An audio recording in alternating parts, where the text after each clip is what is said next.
국회의원은 선출직입니다. 유권자의 생각을 의식을 합니다.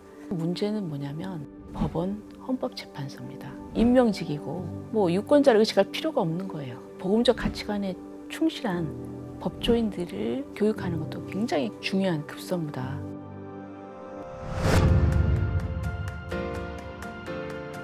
저는 전북 익산의 성산교회를 섬기고 있는 권사입니다. 그리고 저는 원래 법조인 출신이고요. 사선 의원을 했습니다.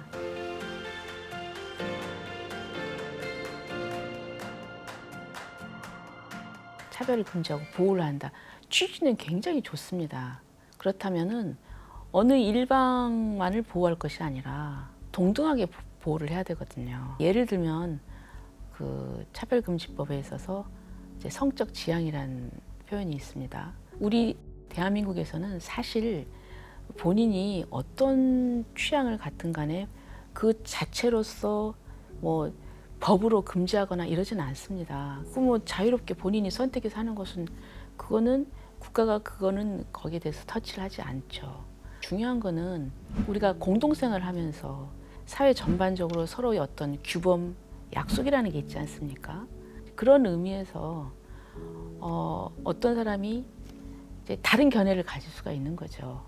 그럼 다른 견해를 가진 사람도 이런 견해를 가졌다는 것에 대해서 표현을 할 수가 있어야 되는데 그 표현이 상대를 혐오감을 느끼게 한다. 구분, 분리, 배제, 거부, 차별해서는 안 된다. 반대편에 있는 사람들의 표현의 자유, 신앙의 자유, 종교의 자유를 침해하는 거죠. 그거는 저는 공정하지 않다고 봅니다.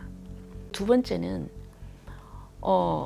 행위에 있어서는 어떤 행위에 있어서는 우리가 민주주의 사회 아닌가요? 객관적인 자료에 의해서 건전한 비판을 할 수가 있는 거죠. 그런데 그런 것까지도 차별의 개념에 넣어서 해서는 안 된다. 이렇게 간다고 하면은 민주사회의 의미가 없는 거죠. 그래서 그건 굉장히 우려스럽다. 이렇게 생각을 합니다.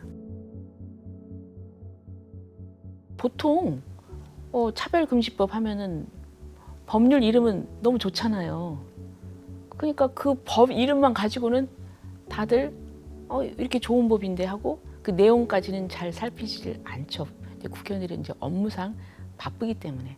그리고 또 여론조사를 했잖아요. 여론조사는 방법도 문제인데 그냥 그 내용이 어떤가에 대해서는 전혀 물어보지 않고 전혀 설명이 없이 그냥 제목만 가지고 찬성하느냐 반대하느냐. 그러면 대부분의 사람들은 찬성하죠. 차별 금지하겠다는데. 그럼 그 내용이 뭔지에 대해 잘 모릅니다.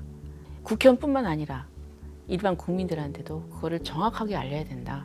국회의원들에게도 이제 그런 부분이 있어서 개별적으로 접촉을 해서 설명도 하고요. 24일 날 국회에서 김혜재 의원이 이제 세미나를 준비를 하는 것으로 알고 있습니다. 아마 그때 많은 사람들이 참여해서 이 법의 부당성에 대해서 얘기를 할 것입니다. 국회의원이 이제 입법을 하잖아요. 국회의원은 선출직입니다. 그래서 지역구 주민들 의사에 상당히 민감하죠. 지역구 주민의 의사를 거스려서 무리하게 하거나 하질 않아요. 왜냐하면 국회의원들은 다음에 또 재선이 돼야 되니까 그런 것을 좀 많이 유권자의 생각을 의식을 합니다. 여태까지 이 차별금지법에 대해서 교계에서 목사님들과 성도들이 강한 반대 의사를 표시를 했고 그래서 지금까지는 어느 정도 저지가 되어 왔는데요. 그런데 문제는 뭐냐면 법원, 헌법재판소입니다. 법원, 검찰, 헌법재판소. 거기는 그냥 그 임명직이고 유권자를 의식할 필요가 없는 거예요. 헌법, 법률, 양심에 의해서 재판하고 결정을 내리면 그뿐이거든요. 복음적 가치관에 충실한 법조인들을 교육하는 것도 굉장히 중요한 급선무다. 호세아서에 보면 이런 말씀이 있습니다. 내 백성이 지식이 없어 망하는도다. 지금은 이제 스마트폰 뭘 검색을 하면 너무나 많은 지식들이 있습니다. 그런데 우리가 정확하게 잘 알고 그리고 하나님의 자녀로서 부끄러움이 없이 선택하고 행동하고 살아가야 되거든요. 이 부분에 있어서는 정말 조금만 시간을 내서 들여다보면은 그 부분이 저는 보인다고 생각을 합니다. 그리고 중요한 거는 우리가 알고 행동해야 된다고 생각을 합니다. 잘못됐다는 부분에 대해서 적극적으로 이 부분을 다른 사람들한테도 알리고 좀 우리 크리스찬들이 좀 깨어서 활동을 좀 하셨으면 하는 그런 부탁의 말씀을 드리고 싶습니다. 150여 년 전에 우리는 복음의 불모지였습니다.